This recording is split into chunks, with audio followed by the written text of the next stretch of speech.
Welcome to a Restless Politics live stream. Friday night, I think we were both expecting a quiet night in and have just witnessed, I honestly can't find the words, the most extraordinary bust-up in the Oval Office between Trump and the vile Vance, who really showed his true colours today, with President Zelensky of Ukraine. I don't know how much you were able to catch of it, Rory, but I don't think I've ever seen anything like it in public. The only thing I ever saw in private, I once saw Vladimir Putin absolutely losing his rag with Tony Blair, but even that was nothing like this. Nothing.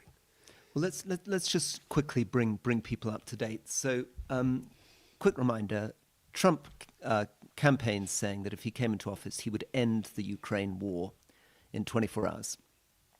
He then announced talks in Saudi Arabia with Russia, and has gone out calling Zelensky a dictator and saying that he's very unpopular and accusing him of starting the war and saying that the US had spent 3 times more than it's actually spent in Ukraine. Everybody, of course, very, very worried. So that then lent to a emergency scrambling by President Macron and Prime Minister Starmer, who flew over to Washington.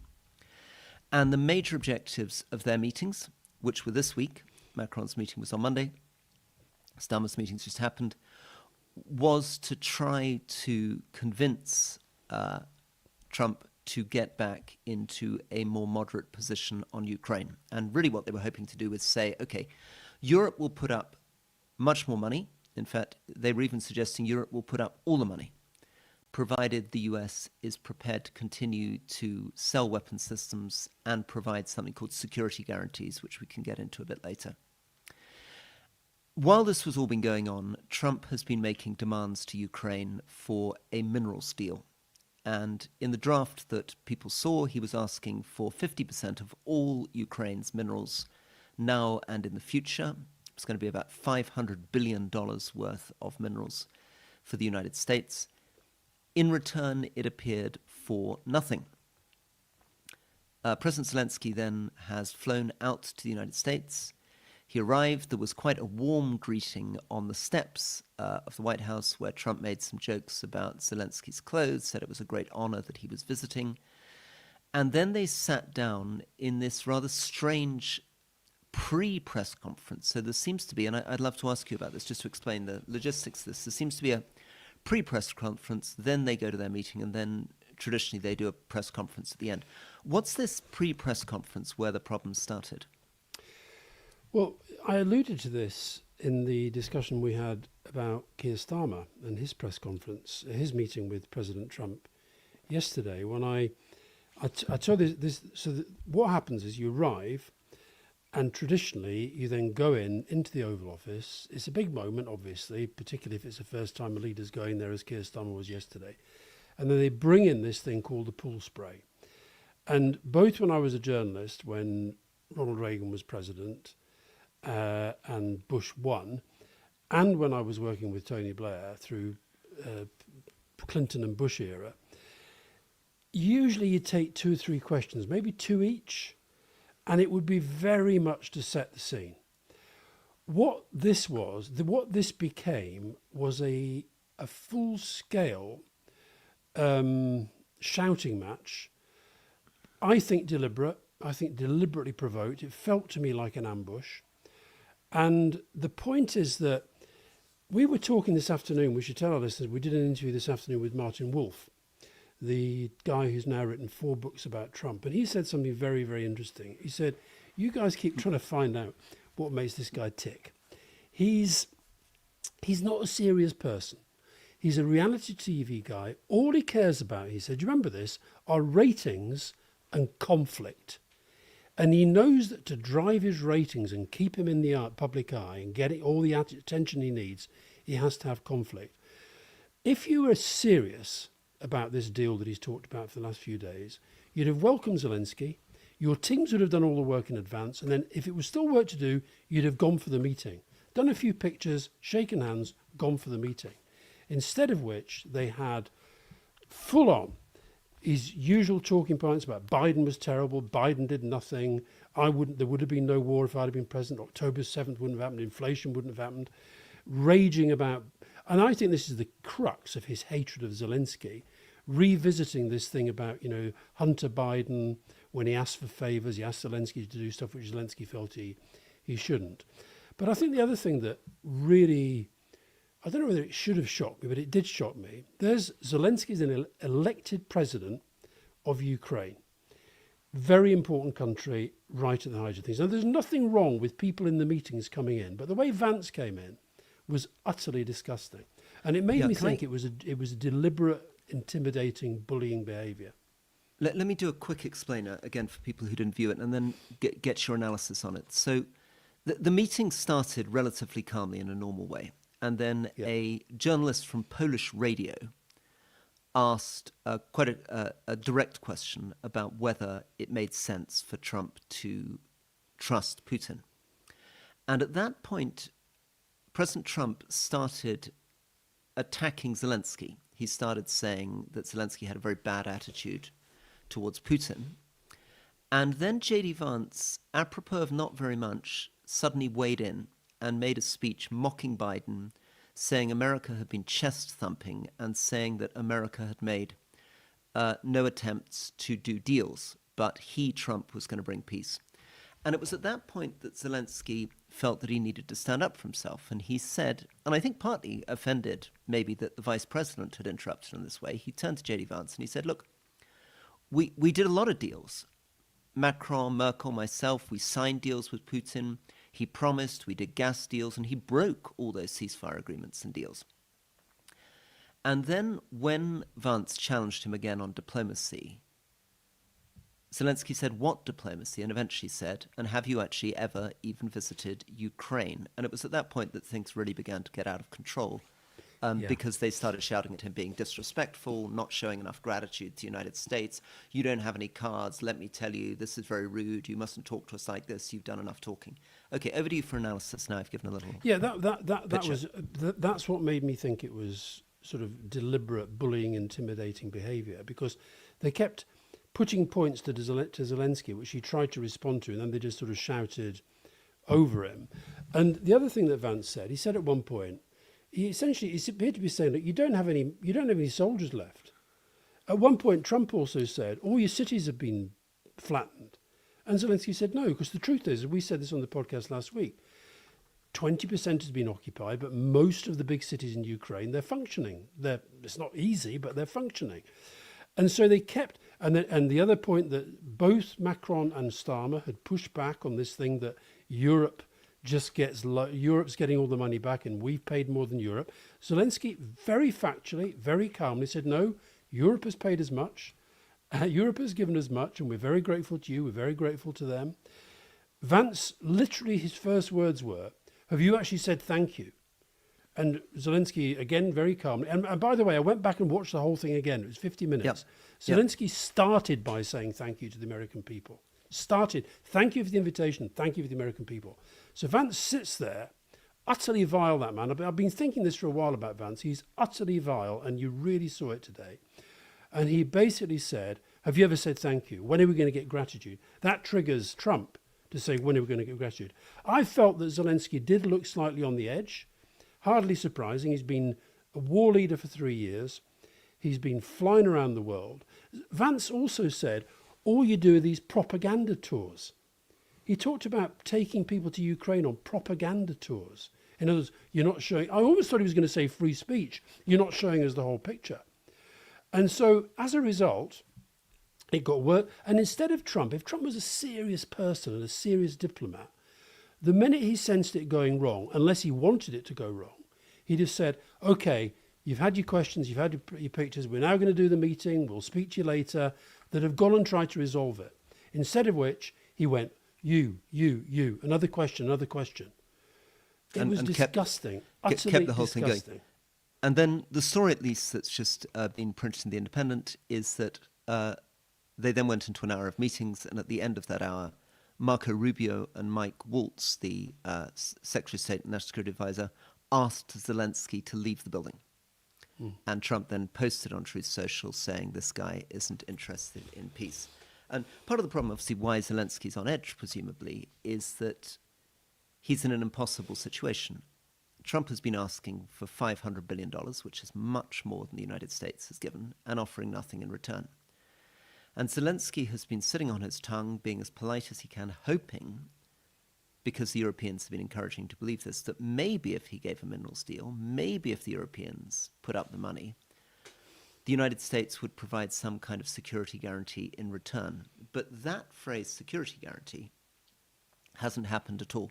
And can I just try to dig into this maybe just for a little bit so that we get into the question of what these different deals are, what it is that Trump seems to want, what Putin seems to want, what Europe seems to want, what Zelensky seems to want. So let's start with Europe and Zelensky. Their starting point, which was pretty similar to President Biden's starting point, was that Russian economy is in trouble. Russia has been making advances, but very, very slowly. I think it was you that said it would take 88 years for Russia to be able to conquer the whole of Ukraine at this rate. Yeah. And that you could get a deal in place in which maybe Putin held on to bits of eastern Ukraine, but western Ukraine was fully secured. And fully secured for Zelensky means becoming part of the European Union and NATO. And becoming part of NATO means Article 5 protection, which basically means that if Putin stepped foot into that part of Ukraine, NATO would be obliged to respond with a nuclear missile strike. Right? It's pretty extreme stuff. Yeah. Putin's demand, on the other hand, has been that he gets full recognition for the territory he's taken. He gets more territory. He's got more bits of territory that he wants. He wants Ukraine completely demilitarized. He wants Zelensky gone. He wants all sanctions lifted and eastern Ukraine recognized as part of Russia. Yeah. And it now, I think, is increasingly clear that the Trump plan is the Putin plan. And why? Well, maybe these reasons. Number one, he may have a very strange relationship to Putin, and you talked about that a little bit. He's got something in his head that Putin backed him over Hunter Biden. Secondly, there are people in Trump's administration who have a national security ploy where they believe that China is the priority, Russia's the distraction, and some of the more imaginative ones even believe they might be able to peel Russia off and use it as an ally against China. Thirdly, sense that he feels that he's wasting a lot of money. Fourthly, he's got a lot of isolationists in MAGA behind him. And I think finally he wants to present himself as the great peacemaker. He wants to be able to come in and say, I ended this war. Right, back over to you. Well, I think this thing about being the great peacemaker and the great deal maker, and when he saw Macron on Monday, he was saying, you know, all my life is deals. You have to understand I'm a deal maker. I make great deals. Putin has completely played him on this, totally played him. Putin's first big step was to get back at the top table. And the top table when it comes to pretty much any big international issue, with the UN so weak at the moment, is the United States.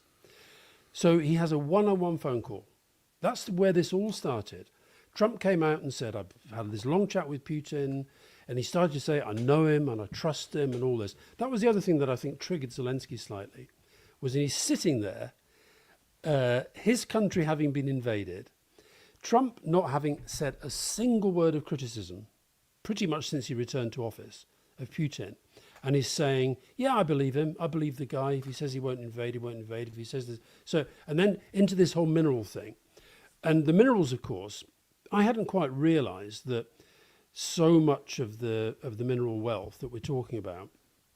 I heard a very good podcast, the German podcast today, with a woman called Florence Gaup, was it? She works for NATO in Rome. And I hadn't quite realized the extent to which a lot of these rare earth and minerals are in the occupied part.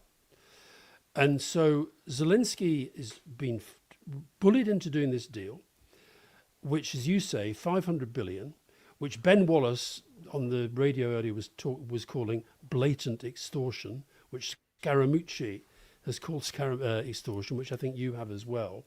And so he's basically being put in there and told, we're going to sign this deal. We're going to sign this deal. And it was perfectly obvious that the groundwork hadn't been done. It wasn't like, you know, Keir Starmer knew that Trump was going to accept the state visit, and they knew they were going to say Chagos Islands because the work had been done. That hadn't happened. And that is not serious diplomacy. So I do think Michael Wolff's point about him just not being serious.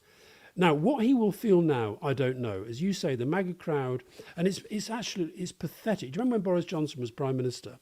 And anytime there was a scandal, the cabinet were given these cut and paste tweets by Dominic Cummings to say, the Trump cabinet is now doing the same, including Marco Rubio, who, by the way, looked absolutely sick in that meeting.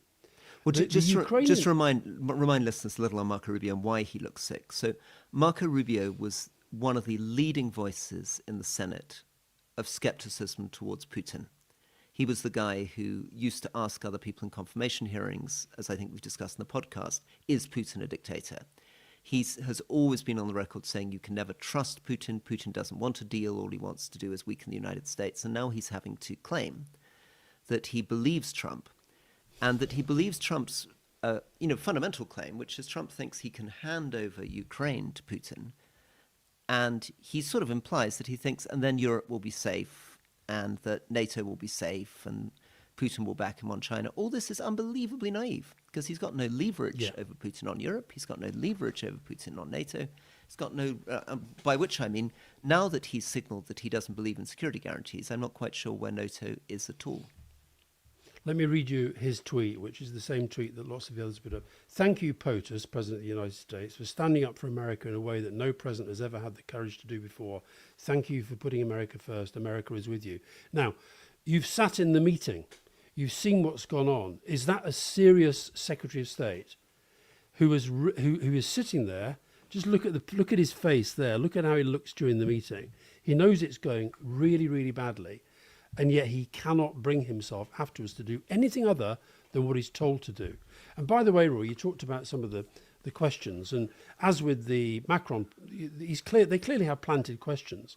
One of the questions, and Trump was giving the guy a little wink, was this guy who said to Zelensky, couldn't you have actually worn a suit? Now, Zelensky, as we all know, has dressed like that for a reason, to show that his country's at war. And I think a lot of people have respected him for that.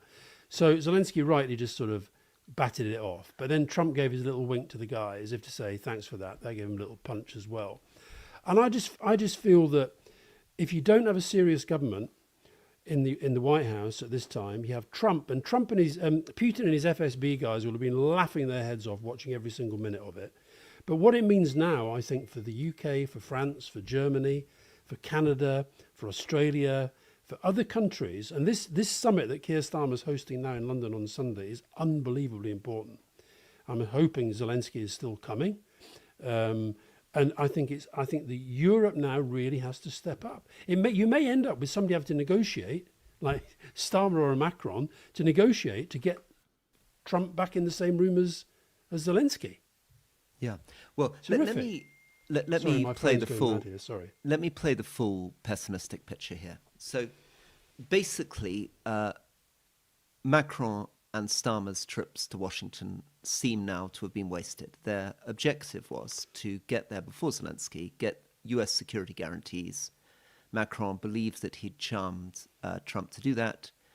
Starmer famously turned up with a letter from the king. They got a lot of sort of warm smiles and no real language. And the end of it is the week ends with this incredibly aggressive humiliation of Zelensky. So what can we read from this? I think the worst case scenario is this, and it seems increasingly as though it's probable. So not just the worst case scenario, it's probably what's going to likely to happen. If Trump holds to his current position, he will withdraw US support from Ukraine. He will withdraw all US military assets from Ukraine. He will withdraw all US money from Ukraine.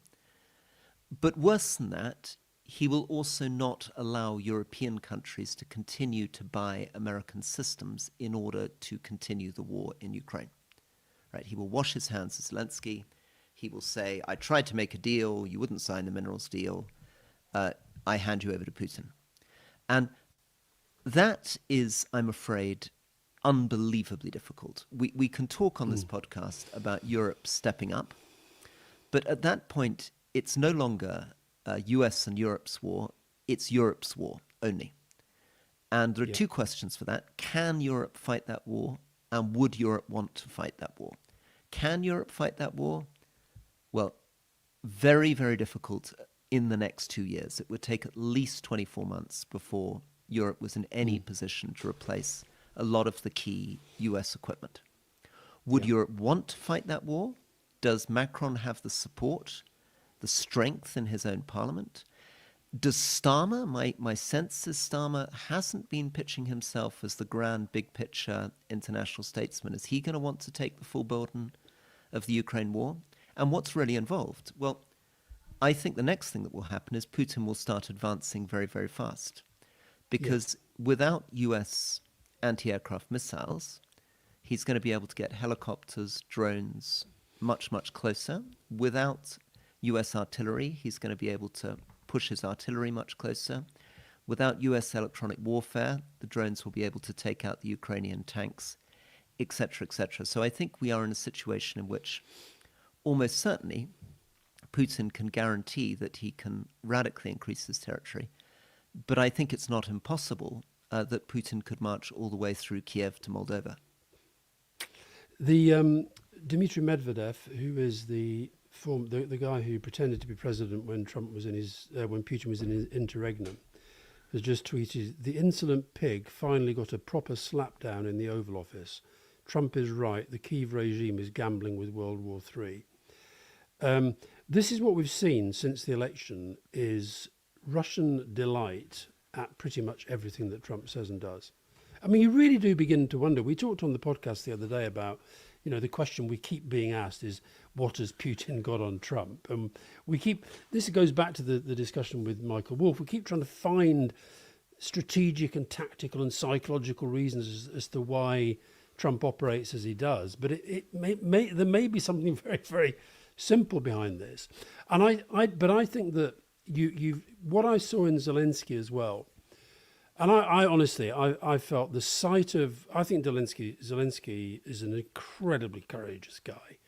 He's an unbelievable communicator. The way that he's kept going for 3 years, kept traveling around the world, or his propaganda tours, as Vance called it. But I think that I sort of felt, you did feel he was on edge. You felt that even he was shocked. He knew, listen, when you've been called a dictator, when you have to listen to Trump saying, Ukraine started the war, you can see why he might arrive pretty angry. But he arrived looking like he was kind of, serious about trying to get something done. But then it was like just these little, first of all, they start chipping away, and then the big stuff, these planted questions coming in.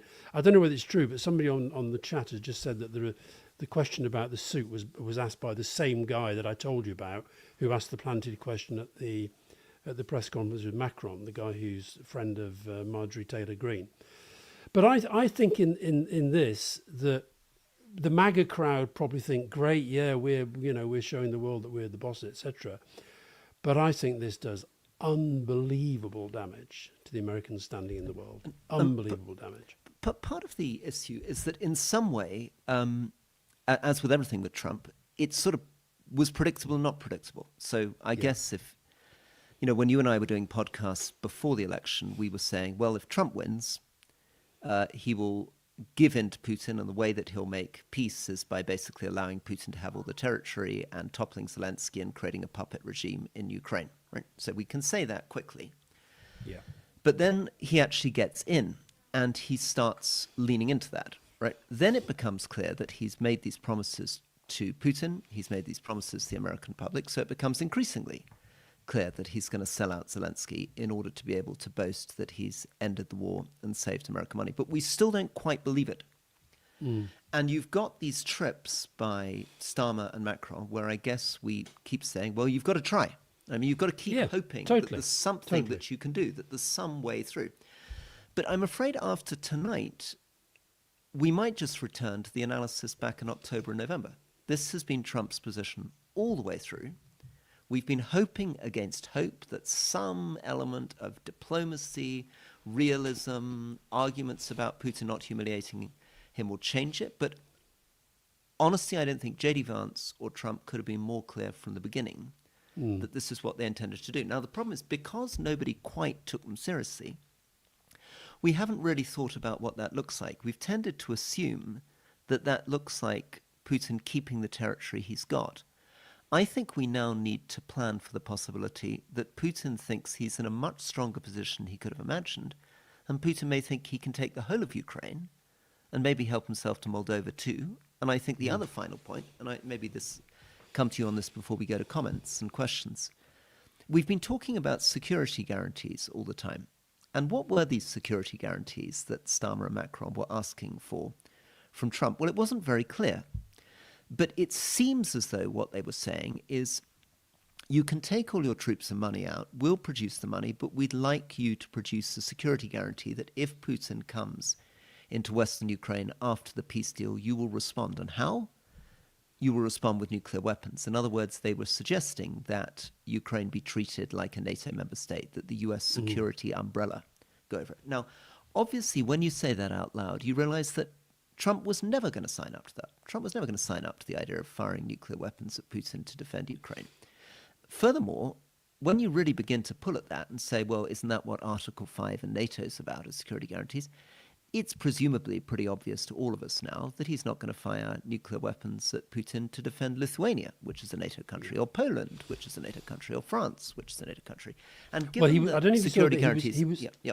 he was asked about some of those countries. He was asked about Poland. He said, I like Poland. They're spending lots of money on Poland. We definitely stand up for Poland. And then somebody said, what about one of the Baltic countries? Yeah, well, they're in a tough area. And they did one of his little sort of smiles, winsome smiles. And yeah, we'd kind of think about them.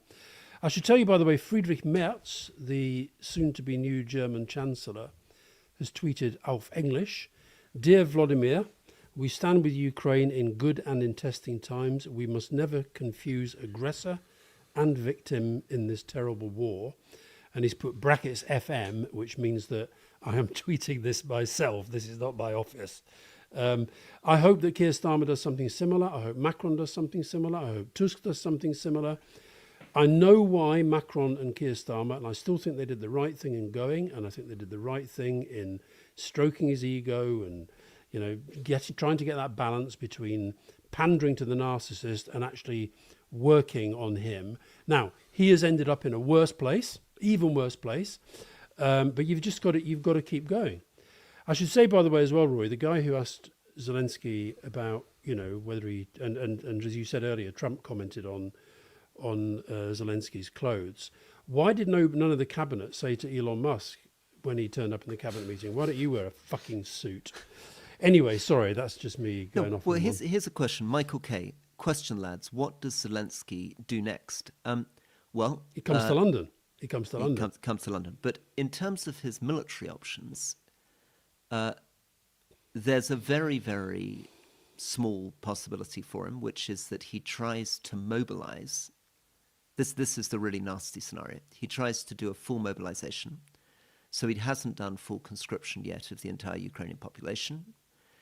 And he leans into urban warfare. He hopes he doesn't lose all his sea access. He tries to hold on to as much territory as he can while Europe builds up its defenses and tries to buy that critical 18 months, 2 years until Europe's in a position to provide.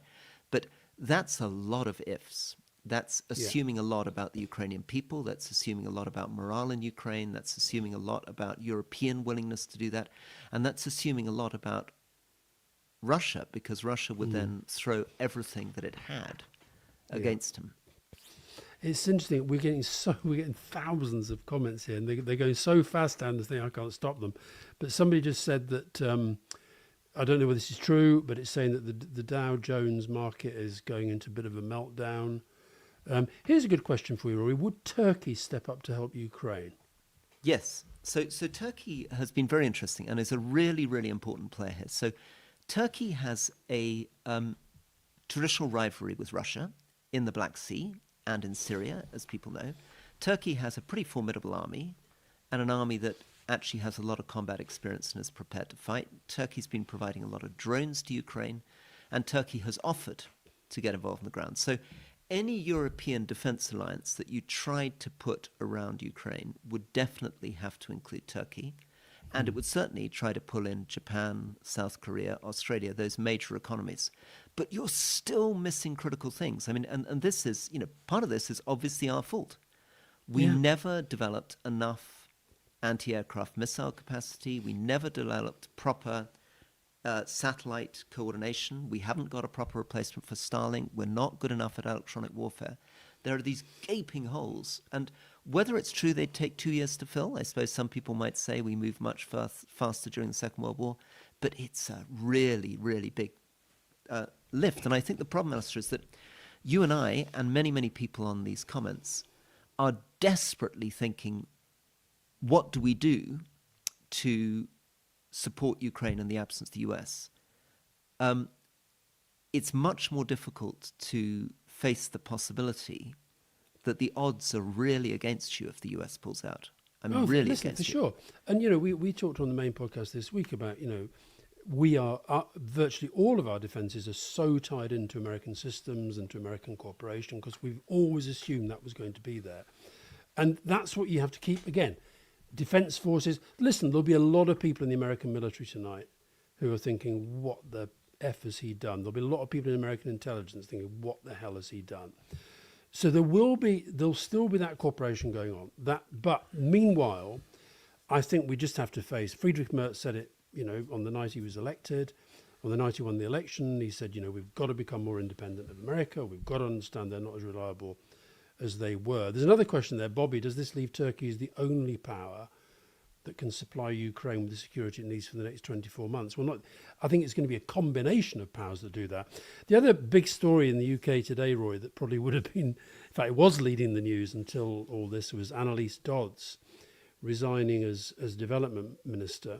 And she was making the point, as we did on our live stream about the aid cuts the other day, that this sort of opens the door to Russia and China in that space.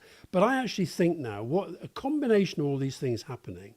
She says in her resignation letter that she thought and I thought it was very dignified of her not to resign until Keir got back from his visit to Trump. That would have been a disaster if that had happened in the middle of it. But I think it was interesting that she pointed out, I thought we were going to have discussions about whether we could actually look at Rachel Reeves's fiscal rules and also at the tax situation. I think at some point in the not too distant future, the country, and we're not the only country this is going to apply to, right across Europe, we're going to have to really ramp up defence spending. And that is going to, we talk about tough choices, it's going to mean really tough choices, not least related to fiscal rules and taxation. Yeah, well, so Alistair, we talked about this, which is that Labour felt that their only way of winning the election was to promise not to raise the taxes which make up 75% of our revenue, so VAT, corporation tax, income tax, national insurance. And they came out of that election, found themselves in a fiscal hole, felt that their only option was to raise employers' national insurance, very damaging tax. Yeah. They need to get back, if they're going to raise more money for things like defence, to those broad-based taxes. And this was their opportunity to do it. It was very, very sad that Starmer decided that the way to do it was to halve, basically, international development spending from where it was when I was Secretary of State. Potentially, we can get into this a bit more, potentially even breaking manifesto commitments, legal commitments in order to do it. But the bigger point was this presumably was his political opportunity to say, Trump, Ukraine, the world situation, this is a good reason, which even conservatives, I would argue, could buy into, to actually look at raising some of the main taxes.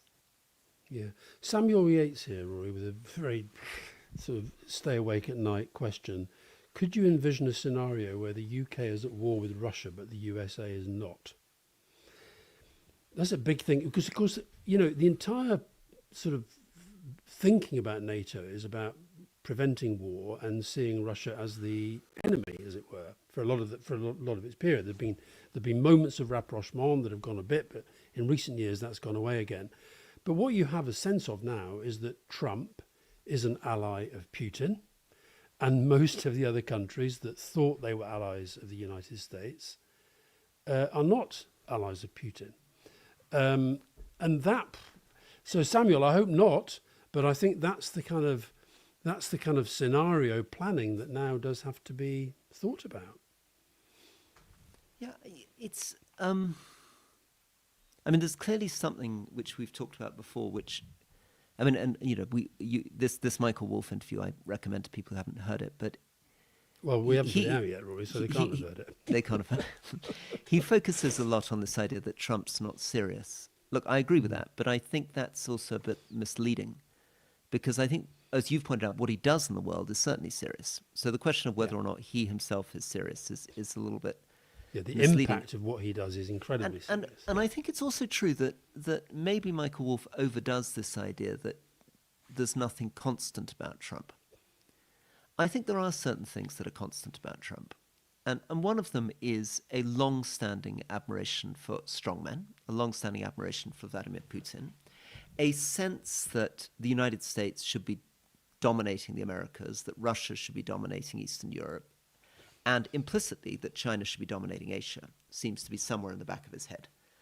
And then there's other stuff too. He clearly is interested consistently in tariffs, in immigration, and it's getting more ideological. I mean, this is the other thing that I'm think we haven't fully articulated yet. This is a much more ideological administration than Trump's first presidency, because Musk and Vance in particular have become theorists, very strange theorists on democracy, freedom of speech, getting in behind these far-right groups in Europe, undermining our own democracies from within. That wasn't part of Trump's playbook last time.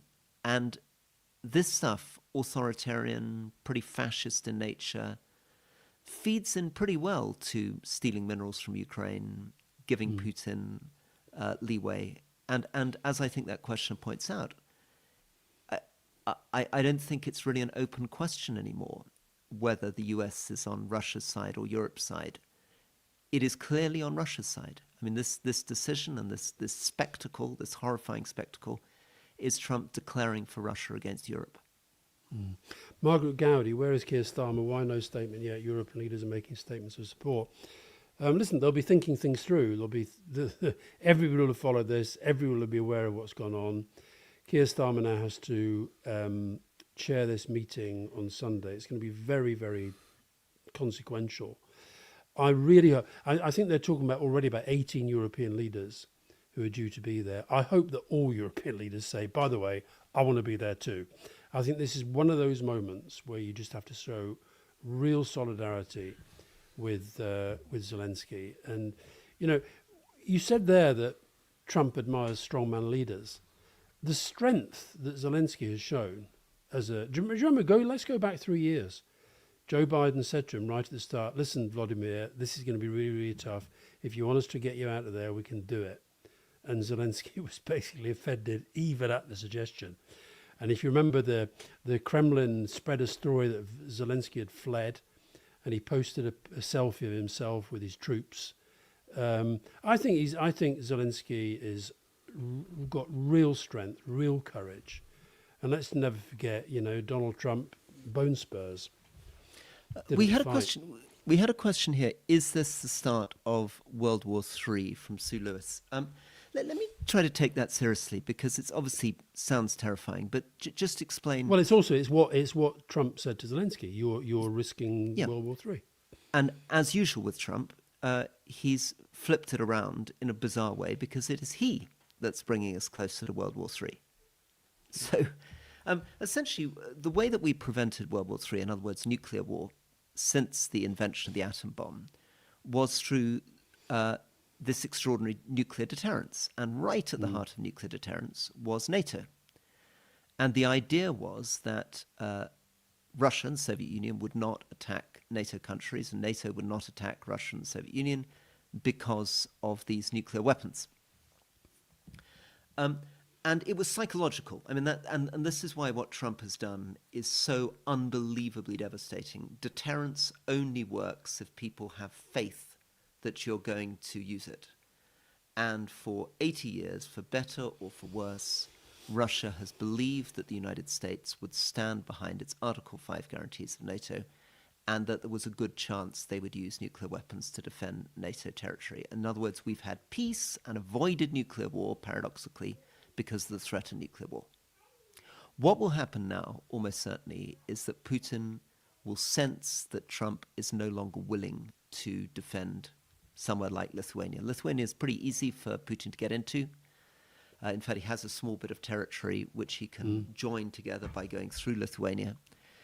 And I think we can take it as read that Trump would not be firing nuclear weapons at Putin were he to go into Lithuania. But Lithuania is a NATO country. So once he's taken one NATO country, then the whole thing opens up. And then the thing that leads to World War III, of course, isn't just Putin. It's the way in which Europe responds. How does Poland respond? Well, Poland, of course, has spent a lot of its historical existence being part of Russia, being subjugated by the Soviet Union. It's a pretty recent experience. The Baltics were part of the Soviet Union itself. So for those countries, they will then respond violently to try to defend themselves, and the risk of war increases dramatically. There's quite a couple of comments there, people saying that you said the real winner tonight, the real winner tonight was Putin. The real winner tonight is actually China. And of course, that's the other thing, that if we do get into a situation where the whole of Europe is feeling that, we have to focus on this, then China and America's not going to engage. Then China starts to feel a lot more relaxed about Taiwan. Callum Halliday, what do you think of the future of the Five Eyes Agreement? This is whereby the US, the UK, Canada, Australia and New Zealand have major intelligence sharing going on. And we talked about that when we did a podcast with David McCloskey, from The Rest is Classified, and he was making the point that it just makes sense that when you have people who are operating with similar systems, he said if you've got, what did he say? You've got 20 of America's providing 20, UK's providing 5, 3 Canada, 2 Australia, 1 New Zealand, and it made sense. But when you see the extent to which the Americans now appear to be, frankly, closer to Putin than they are to NATO, and when you see people like Tulsi Gabbard and the guy at the FBI in charge, then you do start to wonder, and you do start to think about whether they can be relied upon. Yeah. Well, James, when he says Five Eyes is dead, stop sharing intelligence now. The one of the other things that happens with the Five Eyes system is that the United Kingdom will shut down intelligence stations in other countries, relying on the United States to then fill the intelligence gap. Yeah. And we've been doing this for many, many years. So, and we hand over agents, the running of agents, we hand over classified material. In other words, the whole design of the British, Australian, New Zealand, Canadian intelligence services are designed around the CIA and assume that we can specialize in areas and the CIA will provide us intelligence on areas where we don't have a presence. That will now cease because we will assume now that Trump will order the CIA not to share that kind of intelligence with us, at which point we would then have to develop far larger. Absolutely. Yeah. And there's a question here, this Freddie. Go on. Sorry, a couple of things here that relate to that. Freddie Johnson, American here. Freddie's an American. Welcome, Freddie. We still like Americans. It's just your president and your vice president we have a bit of trouble with this evening. Horrifyingly, he says, Trump is doing everything in his power to align the US with Russia politically, militarily, economically. And Martin Smith, LBC, is saying that TASS was allowed into the pool spray, but Reuters and AP were kept out. Did you hear about this, Rory? That TASS, that's the sort of Soviet, the Russian news agency, somehow, even though they weren't on the list, got into the Oval Office and were putting it out live. The other thing that's really weird about this American system, sorry to go back to the trivia of media management, is that you're talking about the White House is one of the most consequential political buildings in the world. America is one of the most media-conscious countries in the world. But they still have this system where you have the pool spray at the top and the reporters are all in there telling you everything that's being said, but the pictures don't come out for about 20 minutes. It's the weirdest thing. So anyway, the guy from TASS was in there reporting live to Moscow which just sort of sums the whole damn thing up, I think. Here's the last one for me before we wrap up. Rather an Yeah. interesting one from Ihsan Kazi. He says, what if China steps in and gives Ukraine security guarantees and ends the war for 25% of the minerals? The US is done in that case. Now, I think Ihsan's point is really interesting. China has been trying to present itself as the deal maker, the arbiter between Ukraine and Russia. China sees an enormous opportunity in America's retreat. It's getting into Nepal, it's turning up in the Middle East, it's putting out nice statements to Europe saying, you know, we're a stable, reliable security partner. So I think Ihsan may be being too imaginative, but I think there's something in it. I wouldn't be too surprised if we don't begin to see China stepping forward over the next few days and weeks, trying to insert itself into the middle of this position as the US loses its power. Yeah. Rory, I'm going to close by pointing out that a lot of the questions, a lot of the comments coming in, should Britain withdraw the offer of a state visit? What will King Charles be thinking as he watches all this? Now, I don't know anybody who's really close to King Charles to sort of just be able to pick up a phone. And do you know anybody who could sort of maybe give me some indication of that? This is a very, very unfair question. But look, it's a really, really difficult position now that the king is in. And remember, Canadians are now very upset because Rory, they feel the stuff I've been looking at the Canadian media all day. They really weren't. I mean, I've spoken to sources close to Keir Starmer, who actually said that he was about to say we didn't discuss it, but when Trump actually sort of cut in and called another question. But Canadian media today is absolutely on the rampage about this idea that we're the head of state, the head of our state, who is also the head of the Canadian state, is giving a state visit to this guy who says he's going to take over Canada. And I'm afraid this is will have been an idea from the Prime Minister. This is not something that the King or Buckingham Palace generates. Here we go. Sources close to the king distancing themselves from the state visit. There's a great question here, Roy. Let's close on this one. Graham Appleby, should we be recalling the British ambassador? We can't recall Peter when he's just arrived. We can't do that. That would be cruel. It's a lovely. Anyway, I feel a little bit better than I did, but honestly, when I was watching it, I can't remember the last time I felt so angry at watching. It's very, very rare in world events that you get a single moment. I mean, you got that with the assassination of the Archduke in Sarajevo starting the First World War. This moment will become one of the most visible, extraordinary, excruciating moments where the Western alliance fell apart. This is the moment where... Or something else happens. But what it is definitely, that was a historic meeting. The thing that came into my head was happening was it Khrushchev bragging his shoe on the desk at the United Nations, or it was... I mean, there you just know the minute it started to kick off. I was actually doing something else and just had it over here. And the minute it started to kick off, I thought, oh my God. And I'm still thinking, oh my God. But, you just got to hope that people, grown-ups, stand up and try to get this thing into a better place. But it's going to be bloody hard. And you were right to pull me up, of course, because actually what we learn from these things is you never know quite what happens. There are third, fourth, fifth consequences from these kinds of things, and tracking them through in the chaos of this world, Trump's mind, is unbelievably difficult. We've talked about some of them. We've talked about what could happen with China, what could happen with Lithuania. We've talked about how Putin might or might not respond, how Zelensky might not respond, the options that Britain might or might not have, France might or might not have, whether there's any chance at all that Trump could change his mind. But there's no doubt that all these questions are questions that were not being asked in October of last year. And they're questions that go to the very, very heart of international security. Yeah.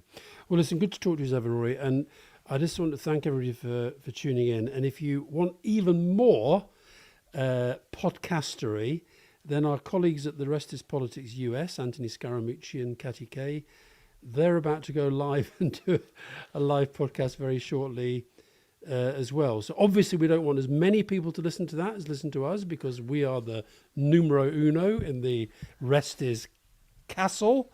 But the Mooch and Catty are both brilliant, and I'm sure they'll have an awful lot to say about what was a truly horrific but unbelievably consequential meeting and non-press conference in the White House. See you soon. See you soon. Bye-bye. Bye.